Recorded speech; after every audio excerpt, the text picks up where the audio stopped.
வங்கக்கடலில் உருவாகியுள்ள குறைந்த காற்றழுத்த தாழ்வு மண்டலத்தின் காரணமாக விழுப்புரம் மாவட்டத்தில் மீனவர்கள் கடலுக்கு செல்ல தடை விதிக்கப்பட்டிருக்கிறது. அண்மை தகவலை நாம் பார்த்துக் கொண்டிருக்கிறோம்.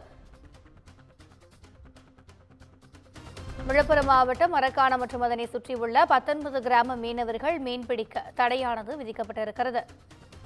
கூடுதல் விவரங்களை எமது செய்தியாளர் கலீப் அப்துல்லா வழங்க கேட்கலாம். வணக்கம் கலீப் அப்துல்லா, இது குறித்தான கூடுதல் விவரங்கள். வணக்கம். வங்கக்கடலில் குறைந்த காற்றழுத்த தாழ்வு மண்டலம் உருவாகியுள்ளதால் கடல் பகுதியில் காற்றின் வேகம் மணிக்கு 45 கிலோமீட்டர் முதல் 55 கிலோமீட்டர் வரை வீசக்கூடும் என இந்திய வானிலை ஆய்வு மையம் எச்சரிக்கை விடுத்துள்ளது.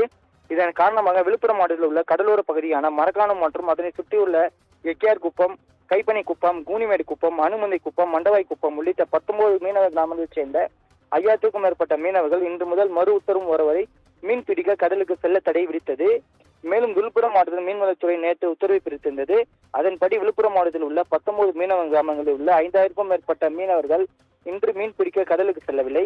இதனால் 3000க்கும் மேற்பட்ட ஃபைபர் படகுகள் கரையோரம் பாதுகாப்பாக நிறுத்தி வைத்துவிட்டு மீன்பிடி வலைகளை சரி செய்யும் பணிகளில் தற்போது மீனவர்கள் ஈடுபட்டு வருகின்றனர். மீனவர்கள் மீன் பிடிக்க கடலுக்கு செல்ல வேண்டாம் என கூறி தடை விதித்தது. கடந்த 20 நாட்களில் மட்டும் இது 3வது முறை என்பது குறிப்பிடத்தக்கதாகும். மீன் பிடிக்க தொடர்ந்து தடை விதிக்கப்பட்டு வருவதால் மீன்பிடி தொழிலாளர்கள் மட்டும் நம்பி வாழ்ந்து வரும் மீனவர்களின் பொருளாதாரம் பாதிக்கப்பட்டு அவர்களின் வாழ்வாதாரம் கேள்விக்குறியாகியுள்ளது. கூடுதல் விவரங்களுக்கு நன்றி கலீப் அப்துல்லா.